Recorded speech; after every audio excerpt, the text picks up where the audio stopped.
Prokuroria ka përfunduar hetimet për vrasjen e 42 vjeçarit Egli Proga. Ngjarja e rënë ndodhi në 10 gusht të 2024-s në qytetin e Pogradecit. Prokuroria akuzon Denis Meçën për vrasje me dashje. Si ndodhi ngjarja? Egli Proga ka mbyllur lokalin e tij tek Nauza rreth orës 18:30.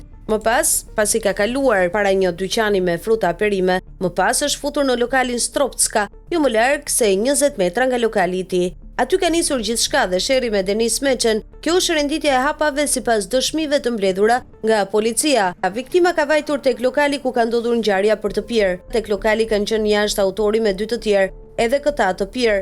Brenda lokalit ka qenë një shtetas vetëm, edhe ai duke pirë. Viktima fillimisht është ulur me personin brenda duke pirë me të, dhe në këtë moment ka nisur debati me 3 shtetasit që kanë qenë duke pirë jashtë, por vrasësi u afrua duke kërkuar një cigare. Autori është ngritur nga tavolina e tij dhe ka vajtur tek viktima për ta sqaruar se çfarë kishte dhe debati u acarua. Pas kësaj autori ka kërkuar të dalë jashtë dhe të sqarohen, dhe kur kanë dalë jashtë, autori e ka shtyrë ose goditur viktimën, i cili është rrëzuar. Policia pretendon që nga informacionet e tyre, autori dhe viktima nuk kanë patur ndonjë konflikt të mëparshëm, as ngacmime ose gjobvënie. 7 persona janë marrë në pyetje, ndërsa për 3 prej tyre ka nisur hetimi për moskallëzim krimi, mes tyre dhe Voltan Shulku, pronari i lokalit Stropska ku ndodhi vrasja. Në pyetje është marrë një person që ka qenë në lokal në të njëjtën tavolinë me Progën. Personi identifikuar me inicialet ASH ka deklaruar se Egli Proga është futur në lokal dhe atij është dukur në gjendje të dehur. Fillimisht, sipas dëshmisë së tij, Proga dhe Meçë kanë nisur të bëjnë shaka me njëri tjetrin,